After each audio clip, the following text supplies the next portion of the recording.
Olá, caríssimo telespectador da Rede Século XXI, obrigado pela sua audiência. Está começando mais um programa Eclésia, o nosso compromisso ao vivo aqui de Brasília. São exatamente 19 horas e 30 minutos e daqui a 60 minutos eu teria a alegria de estar com você para refletir assunto da mais alta relevância para a nossa fé católica apostólica romana.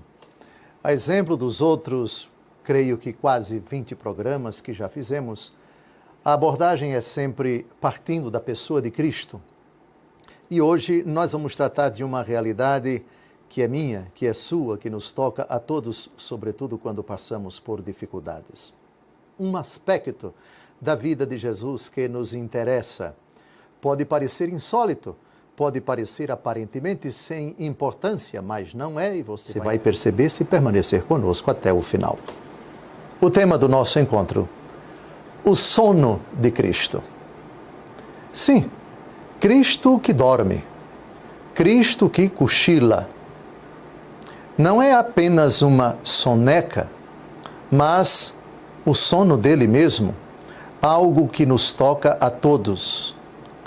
A única vez nos 4 evangelhos onde essa realidade é descrita é num acontecimento que Nosso Senhor cuidou para que ele viesse à tona, ele transcorresse somente entre os apóstolos e Nosso Senhor Jesus Cristo. Daqui a pouco vamos citar esse texto e vamos tirar várias conclusões para a minha, para a sua e para a nossa vida.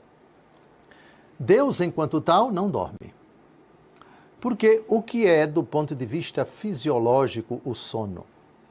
É um mecanismo de sobrevivência do organismo, do corpo e da alma também. O homem é um ser psicossomático que, enquanto dotado de matéria, ele cansa. E quando cansa, ele precisa de duas coisas. Ele precisa recuperar as forças, as vitaminas que o seu corpo utiliza, queima, e precisa também dormir, porque senão ele não consegue realizar suas funções vitais. Deus colocou na natureza humana exatamente isso ao longo de 24 horas, ordinariamente, 3 refeições, e dessas 24 horas, pelo menos, isso é o ideal, 8 horas de sono. Jesus, verdadeiro Deus e verdadeiro homem, se adequou, se sujeitou, se subordinou a essa lei. Verdadeiro Deus e verdadeiro homem foi semelhante a nós em tudo, menos no pecado. Isso quer dizer que se comemos, Jesus comeu, se suamos, Jesus suou, se sentimos sono, Jesus sentiu, se dormimos, Jesus dormiu. Mas nada na Bíblia é colocado por acaso, e essa informação, esse fato, esse detalhe da vida pública de Jesus também aqui não foi colocado por acaso. Já vamos então entrar no único relato dos 4 evangelhos que trata, esse é o único relato que trata do sono de nosso Senhor Jesus Cristo. Com a Bíblia aberta, se puder. Se não puder, Mateus capítulo 8, de 23 a 27, o texto vai aparecer aí na sua tela. Subiu ele a uma barca com seus discípulos. De repente desencadeou-se sobre o mar uma tempestade tão grande que as ondas cobriam a barca. Ele, no entanto, dormia. Os discípulos achegaram-se a ele e o acordaram, dizendo: Senhor, salva-nos, nós perecemos. E Jesus perguntou: por que este medo, gente de pouca fé? Então, levantando-se, deu ordens aos ventos e ao mar, e fez-se uma grande calmaria. Admirados, diziam: quem é este homem, a quem até os ventos e o mar obedecem? Todo o relato da vida pública de nosso Senhor Jesus Cristo, ele tem elementos pontuais, históricos, culturais, tem personagens e tem também detalhes, fenômenos da natureza que, enquanto tais, passaram. Mas a lição vale, o recado vale, a mensagem vale, para todas as pessoas de todas as épocas, em todas as circunstâncias. Não é preciso ser doutor em Bíblia para saber que as tempestades, que a tempestade tão grande que leva as ondas a quase cobrir a barca, ela nos remete às dificuldades, às tormentas, aos pesadelos, às angústias, às aflições da nossa vida. A barca é onde nós nos encontramos. No relato, Jesus e os apóstolos estão correndo perigo. Teríamos risco de morte. Isso quer dizer que aquilo que os apóstolos vão dizer e aquilo que Jesus vai dizer tem um significado, tem uma aplicação para todas as situações parecidas da minha, da sua e da nossa vida. Vamos tentar, com 3 doutores da igreja, buscar respostas para algumas perguntas do seu sofrimento, da sua vida, do meu sofrimento, da minha vida, das suas aflições, das suas perturbações. Você que está perto do Senhor, como os apóstolos estavam perto do Senhor. Jesus não podia estar acordado? É uma pergunta que poderíamos fazer nesse momento. Por que ele estava justamente dormindo? Teríamos condições de acertar ao dizer que Jesus, ao dormir, estava pouco ligando para a dificuldade? Jesus, como Deus, por acaso não sabia que ia se desencadear uma tempestade? Estaria Jesus dormindo a indicar que Deus não se preocupa, Ele, com o Pai e com o Espírito Santo, não se preocupam com as nossas dificuldades?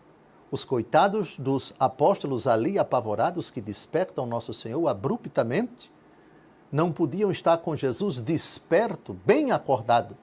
E ele, até acordado, não poderia, porque ele é Deus, impedir que qualquer tempestade acontecesse, porque ele permitiu que primeiro a tempestade se manifestasse para depois intervir. Porque Deus que age na sua vida, primeiro, às vezes, permite que a tempestade, os problemas, as angústias batam à sua porta, problemas em cima de problemas, para somente depois ele intervir. Vamos à primeira parte da resposta com São João Crisóstomo, patriarca de Constantinopla, doutor da igreja, que nos dá a primeira parte da resposta à pergunta por que Jesus dormia ao invés de estar acordado. Ele quis que ocorresse a tempestade para que, livrando-os, manifestasse mais claramente o sentido do benefício.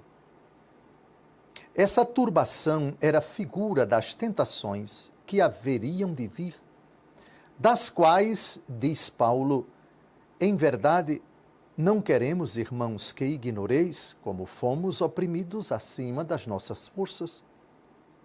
Para dar lugar ao medo, disse, ele, no entanto, dormia.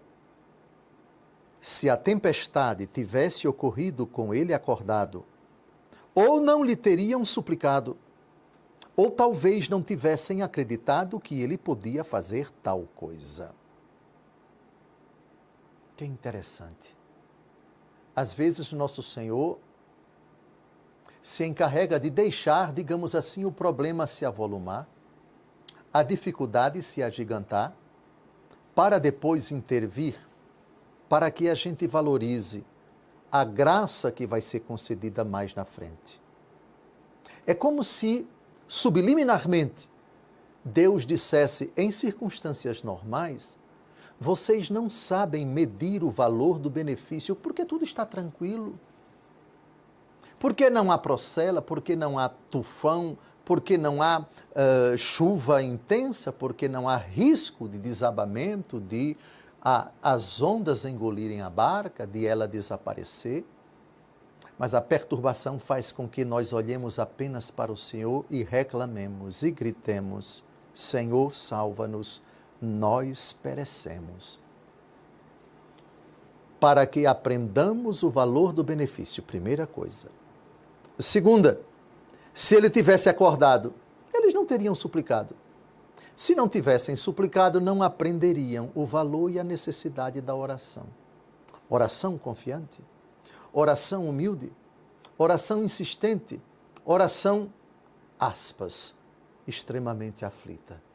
Oh, se existe uma oração que agrada a Deus, é a oração do humilde, é a oração do coração que clama. Aqui está a primeira parte da resposta. Por que Jesus, que estava dormindo, quis continuar dormindo e não quis resolver logo o problema e não quis impedir a tempestade de se manifestar com toda a sua fúria? Agora vamos ao segundo doutor da igreja, São Pedro Crisólogo, século V, bispo de Ravenna, norte da Itália, mar Adriático, quase perto de Veneza. O que diz este doutor da igreja? Por que a tempestade não foi evitada? Agora é uma outra ótica. Agora é uma outra perspectiva. Por que a tempestade pôs em perigo, ameaçou e enfrentou o seu Criador? Porque Cristo, que conhece o futuro, não percebeu o que ocorria a ponto de não evitar a tempestade e até de permiti-la causando risco para todos? Por que, quando todos estavam assustados, quando um perigo tão grande ameaçava os seus, ele dormia? Irmãos, a perícia do piloto não se comprova em tempos de calmaria, mas de tempestade tormentosa. Quando o vento é suave, qualquer marinheiro inexperiente pode governar a nave. Porém, quando os ventos sopram de todos os lados, necessita-se da habilidade do melhor piloto. Às vezes a gente duvida do poder de Deus, da sua habilidade, da sua onipotência, da sua grandiosidade. Em circunstâncias normais, diga, quando Deus concede uma coisa em que tudo vai indo regularmente bem, tudo vai indo normalmente, tranquilamente, sem nenhuma alteração na sua vida, e Deus lhe concede uma graça. Diga, dificilmente nessa circunstância boa, agradável, você exalta o poder e a majestade e a grandeza, a sabedoria, a precisão, a incomensurabilidade da sua onipotência. Mas em circunstâncias difíceis, você que superestima o problema quando vê alguém que é mais poderoso do que o problema saná-lo, aí sim. Às vezes Deus espera, ele não sabe do que eu sou capaz. Ele até agora não experimentou uma graça que proceda de forma tão evidente da minha magnanimidade, do meu poder infinito. É por isso que Deus às vezes deixa um pouquinho mais para frente, permitindo que nós experimentemos a aflição, a dor, digamos assim, os efeitos da tempestade, para depois ele intervir.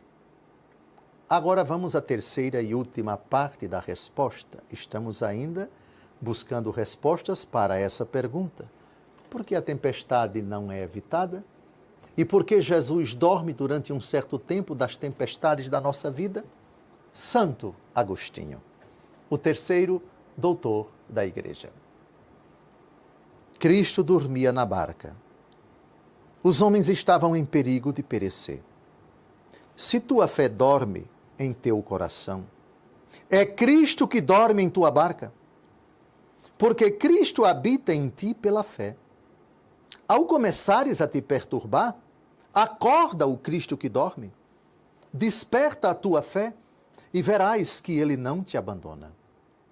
Mas provavelmente julgas que te abandona, porque não te livra no momento que queres. Ele livrou os 3 jovens da fornalha. Se livrou os 3 jovens, abandonou os macabeus? De forma alguma. Livrou a uns e a outros. Aos primeiros corporalmente, a fim de confundir os infiéis. A estes espiritualmente, a fim de que os fiéis os imitem. Aqui Santo Agostinho cita 2 episódios do Antigo Testamento. Os 3 jovens que foram jogados por Nabucodonosor na fornalha e nada lhes aconteceu.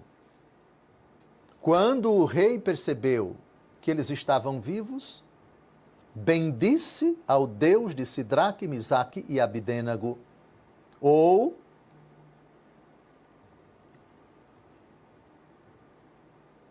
de uma outra forma, bendisse o Deus em quem ele não acreditava. Assim, essa intervenção foi para levar um infiel a se tornar crente, a se tornar fiel. Mas tem outra intervenção que cura espiritualmente, que livra espiritualmente os irmãos macabeus, os 7 irmãos macabeus, filhos de uma mulher extremamente piedosa. Eles vão morrendo um atrás do outro. São curados da chaga da condenação eterna. Se recusam a desobedecer à lei de Moisés. É verdade, aqui o Senhor os curou, aqui o Senhor os livrou de chagas espirituais, levando assim os outros, aqueles que haveriam de ler esse relato heróico, a acreditar e a viver na fé de Israel. Deus Todo-Poderoso espera, aguarda, não tem pressa, mesmo sabendo que está em andamento, o tormento, para que a mensagem, pela sua intervenção portentosa, traga graça e luz e uma fé intrépida na onipotência divina que salva o homem, ainda que a dificuldade esteja em andamento e pareça ser invencível.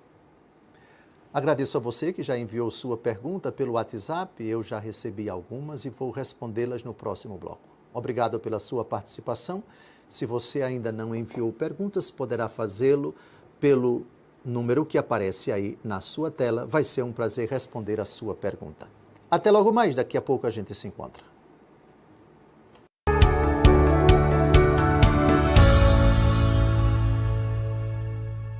A campanha Mãos Ensanguentadas de Jesus quer colorir a história da nossa tão sonhada igreja com reboco, piso e vitrais. Para isso acontecer, nós precisamos do seu sim. São 19 vitrais e 33 janelas, 5.346 metros quadrados de piso e 7.805 metros quadrados de reboco. Peça o seu carnê e veja com quanto você pode ajudar. São 3 opções de valores, R$ 75, R$ 50 e R$ 30. Para todas as opções de valores, é possível escolher a doação das 12 parcelas em uma única vez. E nesta opção, você ainda receberá de presente um chaveiro personalizado e abençoado das Mãos Ensanguentadas de Jesus. O seu sim faz a diferença. Campanha Mãos Ensanguentadas de Jesus em prol do reboco, piso e vitrais da nossa igreja. A Rede Século XXI está cada vez mais perto de você. Baixe nosso aplicativo e participe da Santa Missa diariamente. Nós queremos levar até você a Palavra de Deus e a oportunidade de viver a Santa Eucaristia sem sair de casa. Viva esse momento único com sua família e na proteção do seu lar. Acesse a loja de aplicativos do seu celular ou tablet e baixe Rede Século XXI. Pronto, agora você pode acompanhar toda a nossa programação. Vamos juntos espalhar a Boa Nova. Querido devoto, eu tenho um convite especial para você que recebe a capelinha das Mãos Ensanguentadas de Jesus. Quero te enviar, além dessa carta, a revista Brasil Cristão, que é um verdadeiro alimento espiritual para você e para a sua família. Quer saber como? Ligue ou envie um WhatsApp para nós. 19 3871 9620. Deixe que as Mãos Ensanguentadas de Jesus toquem a sua vida e a de sua família. Tenha em sua casa a capelinha desta forte e poderosa devoção. Para decorar o seu altar e contemplar o seu momento de oração diário, adquira agora a sua capelinha Mãos Ensanguentadas de Jesus pelo nosso site shoppingcatólico.com.br ou ligando 0 operadora 19 3871 9620. Procure quem sabe ouvir, orientar e ajudar quando você precisar. De segunda a sexta, às 11h15 da noite, oferecemos a você os ouvidos, os conselhos e a ajuda de um sacerdote para melhorar a sua vida. Nós queremos nos submeter a Deus e que o Senhor nos abençoe, que o Senhor nos guarde.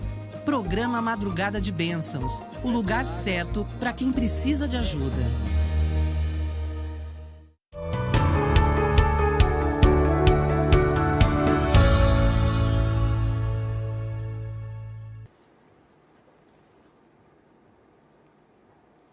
Olá, caríssimo telespectador da Rede Século XXI, obrigado por ter permanecido conosco depois desse primeiro intervalo. Está começando o nosso segundo bloco, o programa Eclésia. Nosso compromisso semanal, hoje ao vivo daqui de Brasília, são 19 horas e 51 minutos. E o argumento de hoje, o sono de Cristo. Jesus dormindo diante de uma tempestade que se desencadeou sobre a barca onde ele se encontrava e estava com os apóstolos. O texto diz que Jesus dormia. Um detalhe é que esse relato também aparece no Evangelho segundo Marcos. E no evangelista, na narrativa do segundo Evangelho, São Marcos, é dito que Jesus dormia sobre um travesseiro. Essa palavra travesseiro só aparece 2 vezes na Bíblia. Aqui, no Evangelho segundo Marcos, e também no episódio de Jacó, que no caminho para Padã Arã, para visitar a sua família, o episódio da escada, onde os anjos de Deus subiam e desciam, ele teve o sonho, é dito que ali ele dormiu reclinado num travesseiro. Esse travesseiro era uma pedra. Bem, deixemos o porquê do travesseiro para outra ocasião. Um detalhe que nada na Bíblia é insignificante. Um detalhe que tem importância sim, mas precisaríamos de mais tempo para refletir sobre o travesseiro. Em todo caso, na versão citada pelo evangelista Mateus, Jesus dormia. No primeiro bloco, nós vimos a magnífica explicação de Santo Agostinho, e aqui eu já retomo o que diz Santo Agostinho. Como é que nós descobrimos que Jesus está dormindo nos problemas da minha, da sua vida, da nossa vida? Jesus dorme proporcionalmente ao esmorecimento da fé de cada um de nós.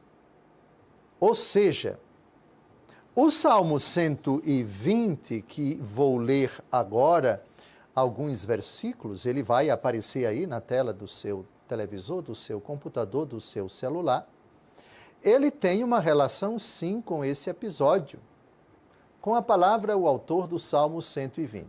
Eu vou ler o Salmo todo, até o versículo 8, e depois vou explicar por que, uma das chaves de leitura para entender por que Jesus dorme. E enquanto Jesus dorme na minha, na sua, na nossa dificuldade, por que isso tem a ver com o Salmo 120? Vamos ler o Salmo. Canto das peregrinações. Para os montes levanto os olhos. De onde me virá socorro? O meu socorro virá do Senhor, Criador do céu e da terra. Ele não permitirá que teus pés resvalem. Não dormirá aquele que te guarda. Não há de dormir, nem adormecer o guarda de Israel. O Senhor é teu guarda, o Senhor é teu abrigo, sempre ao teu lado. De dia o sol não te fará mal, nem a lua durante a noite. O Senhor te resguardará de todo o mal, Ele velará sobre tua alma. O Senhor guardará os teus passos, agora e para todo sempre. Pronto, aqui está a bomba, mais intensa do que uma bomba atômica. Não dorme nem cochila aquele que é o guarda de Israel. Deus não dorme nunca. Enquanto o homem, sem dúvida alguma, do ponto de vista fisiológico, Jesus precisou dormir. Aqui, porém, o sono é de uma outra natureza. Você percebeu o último versículo do relato que nós acabamos de ouvir para entender por que Jesus dormia? Eu vou dizer, e espero que vossa inteligência, que vossa sumidade tire lição. E lição importante do último versículo de Mateus 8, de 23 a 27. admirados, diziam: quem é este homem, a quem até os ventos e o mar obedecem? Compreenderam aqui quando Jesus dorme e por que ele dorme? Ele dorme num coração que duvida que ele é Deus. Quem é este homem? Respondam, isso é pergunta que se faça. Isso é pergunta para apóstolos formularem com relação a nosso Senhor. Há certas interrogações que não são cabíveis. Quem é este homem? São Pedro vai dizer em outra ocasião: tu és o Cristo, o Filho de Deus vivo. Portanto, Jesus dorme porque está diante de incrédulos. Jesus dorme porque a fé dessas pessoas, mesmo sendo apóstolos, ainda não amadureceu essa fé. Quem é este homem? Por isso, Jesus dorme. Jesus sempre vai dormir, porque é como se nós dessemos um sedativo em Jesus. É como se nós forçássemos nosso Senhor a dormir em nós. Ah, sim, Salmo 120, não dorme nem cochila aquele que é o guarda de Israel. Essa é a certeza do Salmo 120, mas essa certeza não existe no final da narrativa do Evangelho que acabamos de ouvir. Quem é este homem? Ou seja, eles não têm certeza. Se não têm certeza, não têm fé. Não têm fé em Jesus. Consideram Jesus um mero homem. Pois bem, de novo Santo Agostinho. Se tua fé dorme em teu coração, é Cristo que dorme em tua barca. Porque Cristo habita em ti pela fé. Ao começares a te perturbar, acorda o Cristo que dorme. Desperta a tua fé e verás que ele não te abandona. Compreenderam aqui? Fé que dorme, fé que cochila, fé que esmorece, fé que duvida. Se a coisa é assim, então Jesus está dormindo. Mas ele não dorme porque ele quer. Por favor, Salmo 120. Não dorme nem cochila.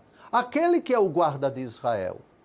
Perceba a relação do sono de Jesus com a condição de incredulidade e de medo deles. Admirados diziam: quem é este homem, a quem até os ventos e o mar obedecem? Em outra ocasião, muito parecida, Jesus caminhando sobre as águas, um deles disse: Senhor, se és tu, ordena que eu vá ao teu encontro. Jesus disse: vem. Mas, no meio do caminho, caminhando sobre as águas, esse apóstolo começou a se afogar e gritou: Senhor, salva-me. E foi censurado por sua incredulidade. Pronto. Agora, antes de começarmos a responder as perguntas, precisamos recordar exatamente isto. Jesus dorme, não em absoluto. Dorme e nunca dorme. Nunca dorme, porque não dorme nem cochila. Aquele que é o guarda de Israel. Salmo 120. Mas nós temos o poder, com nossa incredulidade, de forçar Jesus a dormir. De olhar para ele assustados. De gritar com ele dessa forma impetuosa: Senhor, salva-nos, nós perecemos. E o que é que Jesus pergunta no relato que já escutamos? Por que este medo? Gente de pouca fé. Então, medo, pouca fé.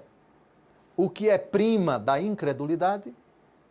Essas realidades fazem Jesus dormir. Com elas, Jesus não desperta.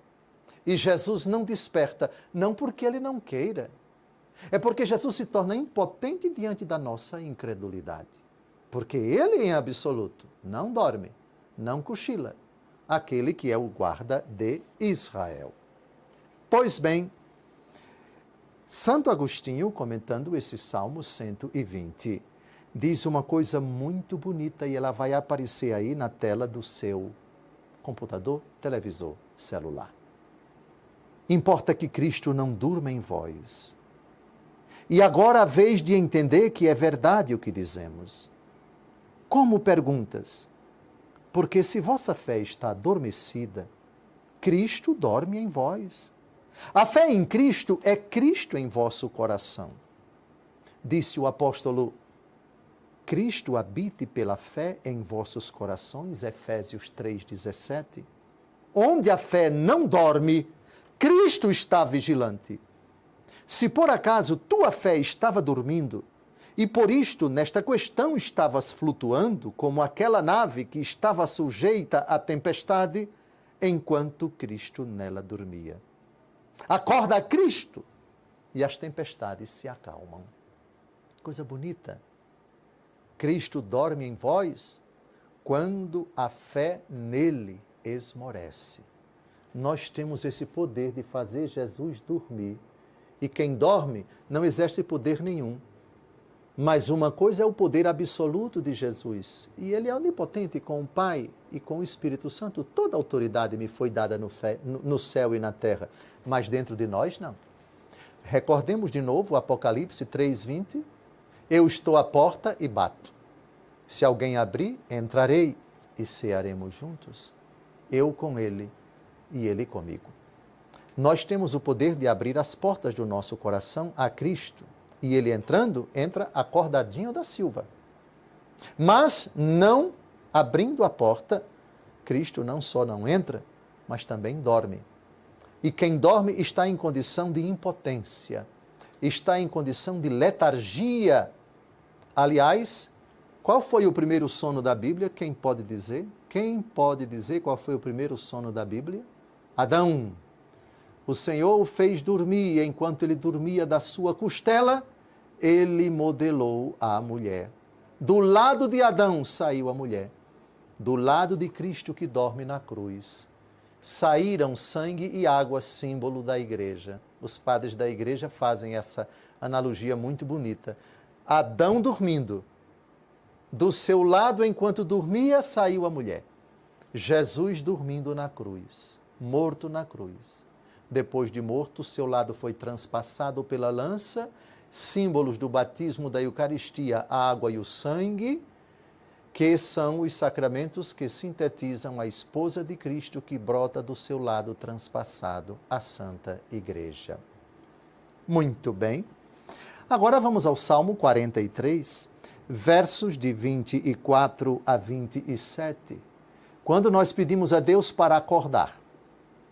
Acordai, Senhor, porque dormis.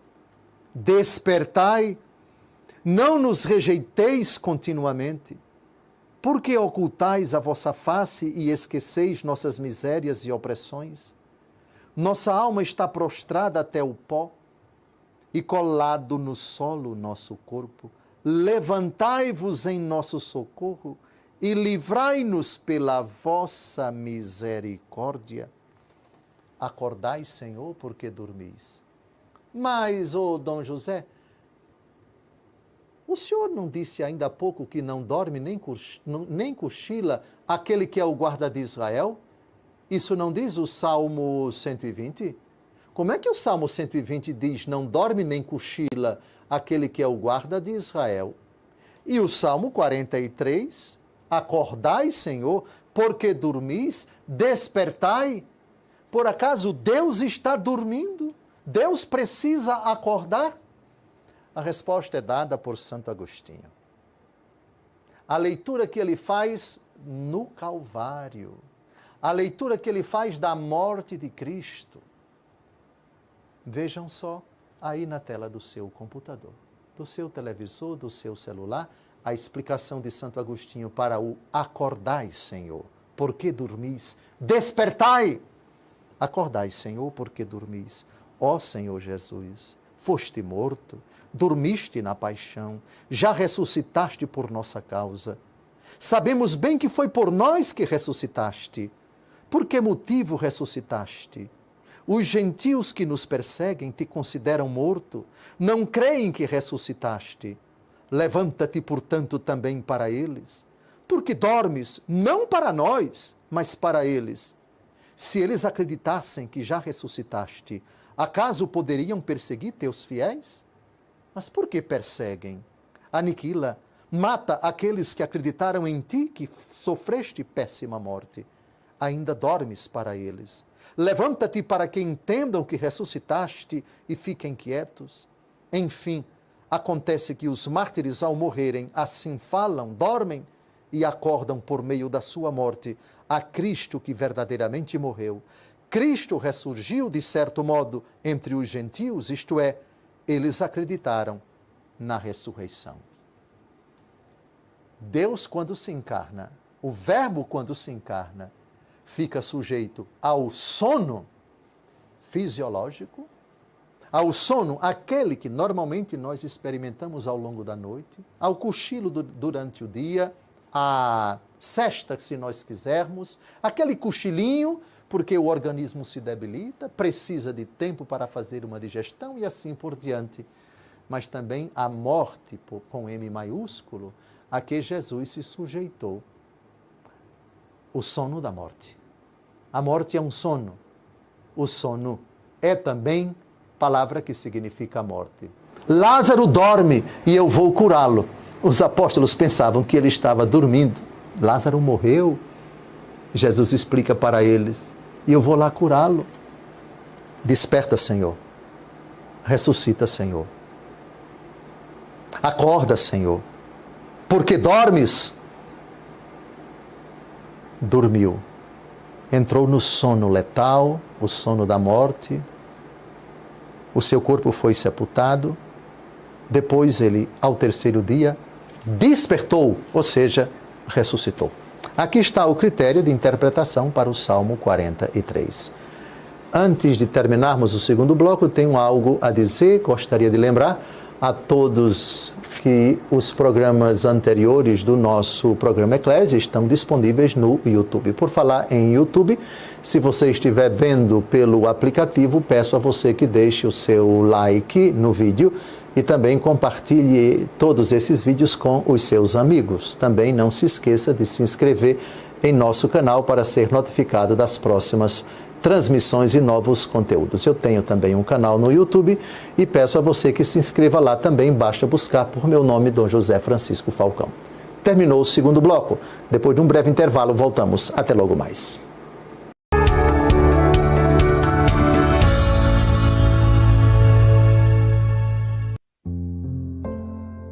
Como está a sua caminhada quaresmal?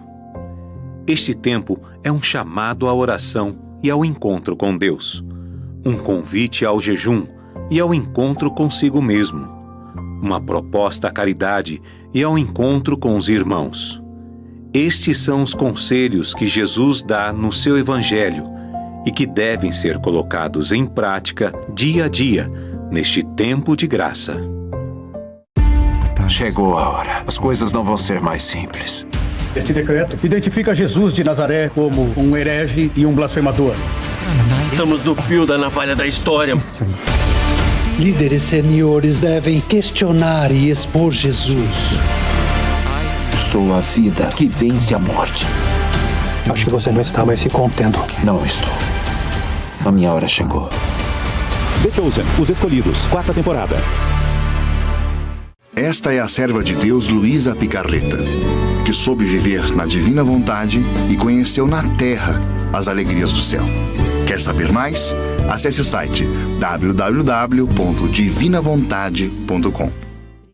Você quer saber como pode ficar ligadinho na Rede Século XXI de qualquer lugar? Baixe nosso aplicativo. Acesse a loja de aplicativos do seu celular ou tablet. Na busca, digite Rede Século XXI e clique em instalar. Pronto! Agora você consegue acompanhar a programação da Rede Século XXI ao vivo, faz pedidos de oração e muito mais. Mais informações: 19 3871 9620. Uma seleção especial de produtos para as mulheres com 20% de desconto durante todo o mês de março. Aproveite! Um presente para você, um presente para quem você ama. Pulseira, bíblias, gargantilha, escapulário e livros com 20% de desconto. Ligue e faça suas compras. 19 3871 9620. Shopping Católico, produtos que evangelizam. Com o coração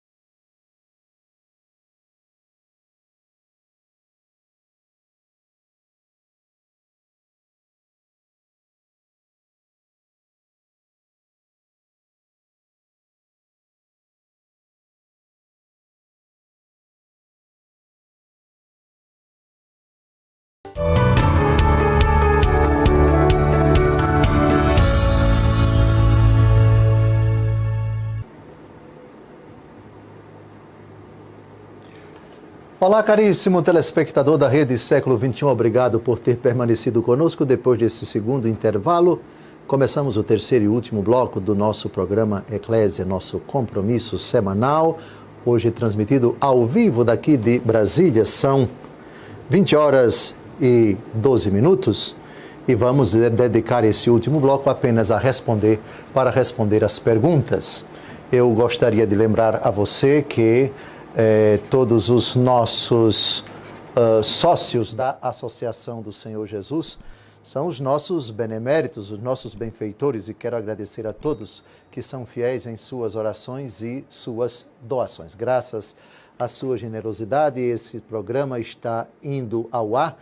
Essa estrutura que foi montada aqui em Brasília, muito cara, muito dispendiosa, só é possível graças à generosidade de vocês todos. Muito obrigado. Se você é sócio, continue sendo fiel na sua doação para a associação que, como o Padre Eduardo costuma dizer, é do Senhor Jesus. Se você não é sócio e está acompanhando o programa, doe pelo Pix que aparece aí na sua tela. É simples de doar e você ajudará a associação na missão de evangelizar. Deus seja louvado pela sua bondade e pela sua generosidade. Agora já vamos para as perguntas e temos várias aqui. Só recordo a vocês, eu não sei do teor das perguntas. Elas chegam lá em Valinhos, São Paulo, são repassadas para cá por WhatsApp e o Caio as coloca aqui no seu computador e já vamos para elas. É de supetão, é a queima-roupa. Deus tenha misericórdia de mim. Primeira pergunta é de um jovem. O texto citado diz que eram os discípulos que estavam com ele na barca e que eles ficaram admirados com o que foi feito com o mar e o vento. A pergunta é, eles não conheciam Jesus? A resposta, não conheciam como deveriam. Tu és o Cristo, Filho de Deus vivo. Essa é a fé do apóstolo Pedro em Cesareia de Filipe. No relato do Evangelho segundo Mateus, o episódio de Cesareia de Filipe é no capítulo 16. Esse daqui é no capítulo 8. Eles estavam ainda, digamos, conhecendo o jovem rabino Jesus. Ainda não tinham certeza de quem de fato era Jesus. É São Pedro quem vai dizer pela primeira vez, tu és o Cristo, o Filho de Deus vivo. Bem-aventurado és tu, Simão, filho de Jonas, porque não foi a carne nem o sangue que te revelaram isso, mas o meu Pai que está nos céus. Em todo caso, a fé deles ainda não é madura, porque eles fazem essa pergunta, quem é este homem a quem até os ventos e o mar obedecem? Estão com Jesus, mas a fé da igreja em Jesus, eles ainda não tinham. Próxima pergunta, Caio, vamos ver aqui o que é que nós temos. Em nossas orações, frequentemente cobramos que o Senhor haja em nosso favor. Estou pecando se disser que o Senhor dorme também em nossas tribulações e tempestades? Bem, a resposta é sim e não. A resposta é, você não peca se você recordar do que está no Salmo 120 que eu acabei de dizer. Não dorme nem cochila aquele que é o guarda de Israel. Você também diz a verdade que quando sustenta que Jesus dorme, na ótica de Santo Agostinho. Ou seja, Cristo dorme enquanto sua fé esmorece. Sua fé esmoreceu e Jesus está dormindo. Mas veja, ele não está dormindo por causa dele. Ele está dormindo por causa de você.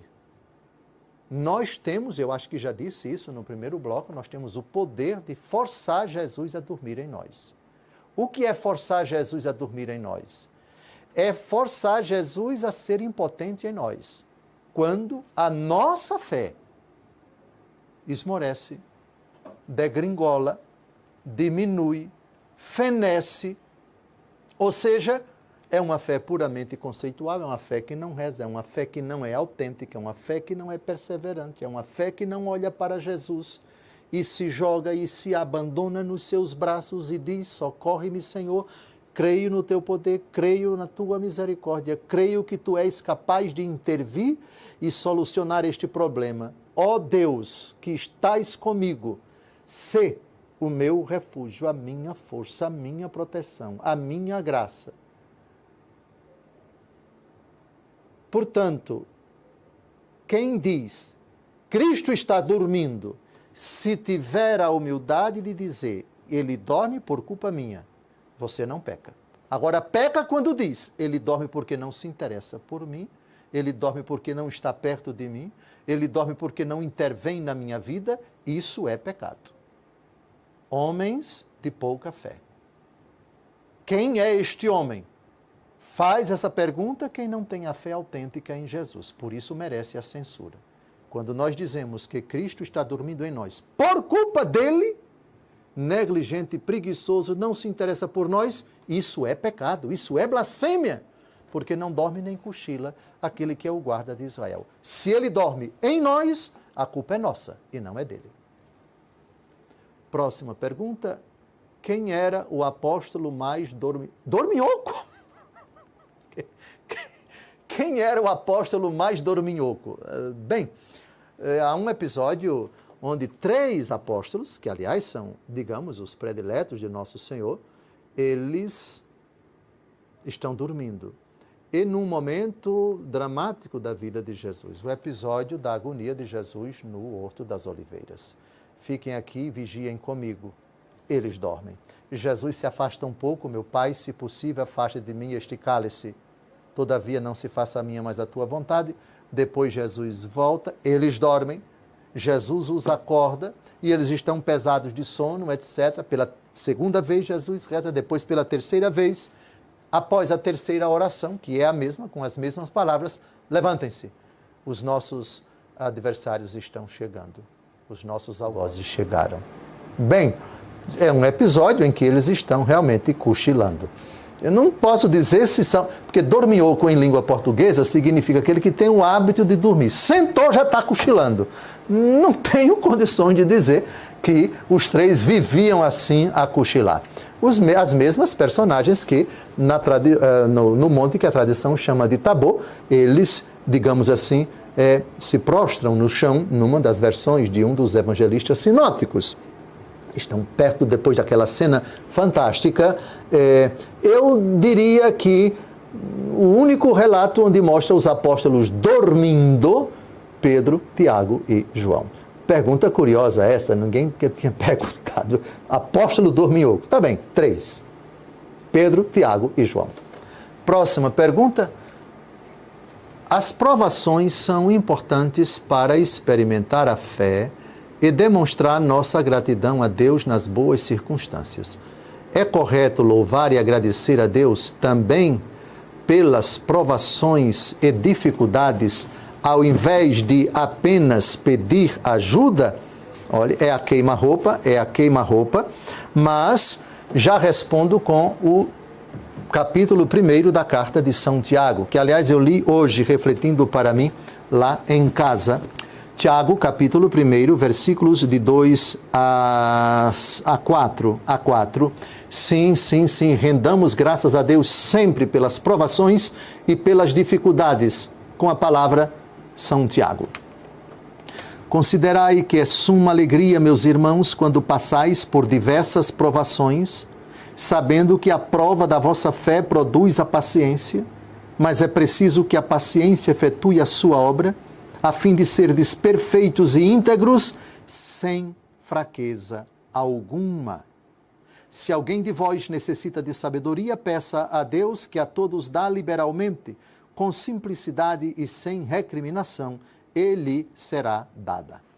Agradecer a Deus quando passamos por provações.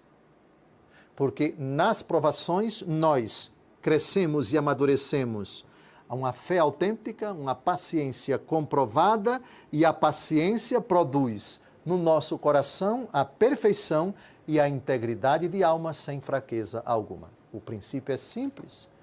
Se você tem uma tropa que se exercita, que é sujeita a muitas provações, você tem uma tropa bem treinada, você tem uma tropa bem provada, você tem uma tropa bem experimentada. sem aprovação, isso é muito difícil de acontecer. Devemos render graças a Deus pelas tribulações que o Senhor permite que passemos. Sem dúvida alguma, pedir ajuda, claro, sempre, mas nunca amaldiçoar Deus Todo-Poderoso e dizer que a nossa vida tem que ser uma vida de sombra e água fresca, num mar de rosas, sem nenhuma dificuldade, numa praia do Caribe, ou então as praias lindas de Maceió, evidentemente, aquele paraíso do qual eu sou apaixonado. Pois bem, é preciso que, além desses momentos de tranquilidade e de beleza, nós experimentemos nesta vida as provações, as tribulações. E rendamos graças a Deus por isso. Próxima pergunta, Caio. Será que Jesus também queria ensinar os discípulos a ter serenidade nos momentos dos perigos e provações? Sem dúvida alguma. Em outra ocasião, ele diz: vinde a mim, vós todos que estáis cansados pelo fardo, e eu vos aliviarei. Aprendei de mim, que sou manso e humilde de coração, e encontrareis repouso para as vossas almas. Claro, Jesus leva os apóstolos para o meio do mar, ninguém está perto.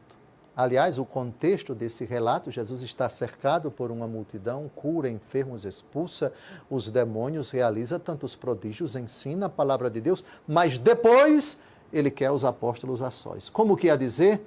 São vocês que vão cuidar da minha igreja. E é preciso que eu submeta vocês à prova. É preciso que vocês amadureçam no dever de confiar em mim, de recorrer a mim, de esperar de mim. Por isso, eu quero que vocês passem por essa prova difícil. Por isso, eu vou estar com vocês. Por isso, eu quero que vocês aprendam uma lição. E essa lição são somente os futuros líderes da igreja, os futuros chefes da igreja. E eu estarei com vocês. A resposta é absolutamente sim. Deus Todo-Poderoso em Cristo faz com que nós experimentemos essa graça, essa dádiva da provação na tempestade. Ele que, repito, não dorme, não cochila, porque ele é o guarda de Israel, Salmo 120. Sexta pergunta: o que devo fazer para não deixar que Cristo durma em mim?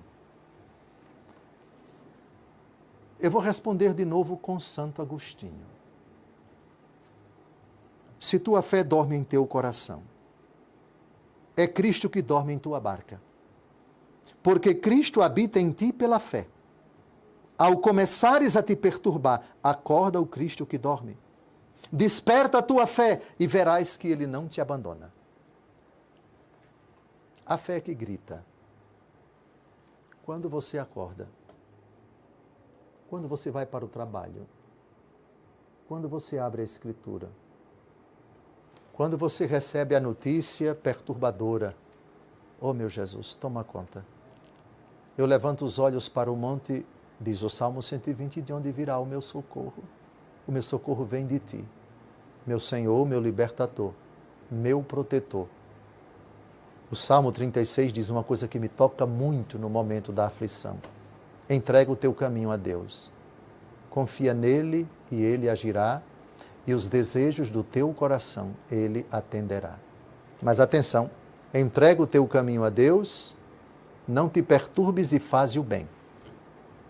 Entregar a Deus não significa dizer, tome conta e eu vou cruzar os braços. Não. Cuida, Senhor, da dificuldade, assume essa causa, toma posse, se quisermos usar uma frase que me agrada muito essa. Eu tomo posse, tá bem? Isto é, eu aceito, eu acolho, mas também na minha dificuldade, toma posse desse desafio, desse drama, dessa dificuldade. Estou com medo, estou perturbado, estou inseguro, mas não estou só, porque tu estás desperto.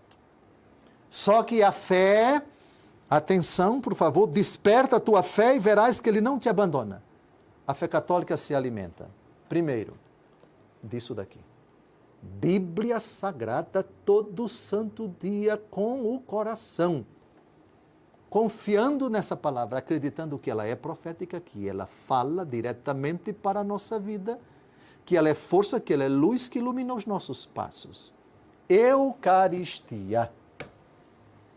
Fé católica se alimenta do corpo, sangue, alma e divindade de nosso Senhor e Salvador Jesus Cristo. Fazer isto em memória de mim.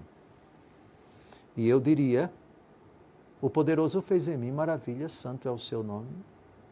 A minha alma engrandece o Senhor, exulta o meu espírito em Deus, meu Salvador. A recitação do texto, a devoção à Santíssima Virgem e os joelhos dobrados. Aqui estão, em síntese, Palavra de Deus, Eucaristia e devoção à Santíssima Virgem, o segredo para que a fé não desfaleça e, consequentemente, Cristo jamais cochile, jamais durma no nosso coração. Com essa fé provada, jamais cometeremos o equívoco inadmissível deles que disseram: quem é este homem a quem até o vento e o mar obedecem? Jamais a fé autêntica diz isso, porque ela sabe perfeitamente: esse é Jesus, esse é o meu Deus, esse é o meu Senhor, esse é o meu Salvador, esse é o meu Redentor. Assim, nunca seremos censurados por nosso Senhor, que disse: por que este medo, gente de pouca fé? Concluo agora esse encontro, estamos a 40 segundos do final. Peço a você que, no que toca a alimentar a sua fé, não durma. Agradeço a você porque em uma hora você não dormiu, com o celular ligado, com o computador ligado, com o televisor ligado. Na próxima terça-feira, também ao vivo, estaremos aqui em Brasília para outro argumento. Não vou dizer qual é, mas é algo de Cristo. E você vai gostar. E você vai bendizer a Ele pelo bem que Ele fez na sua vida. Cristo desperto, Cristo que jamais dorme, Cristo que jamais cochila, porque Ele é o guarda de Israel. Um grande abraço. Até a próxima semana, se Deus quiser.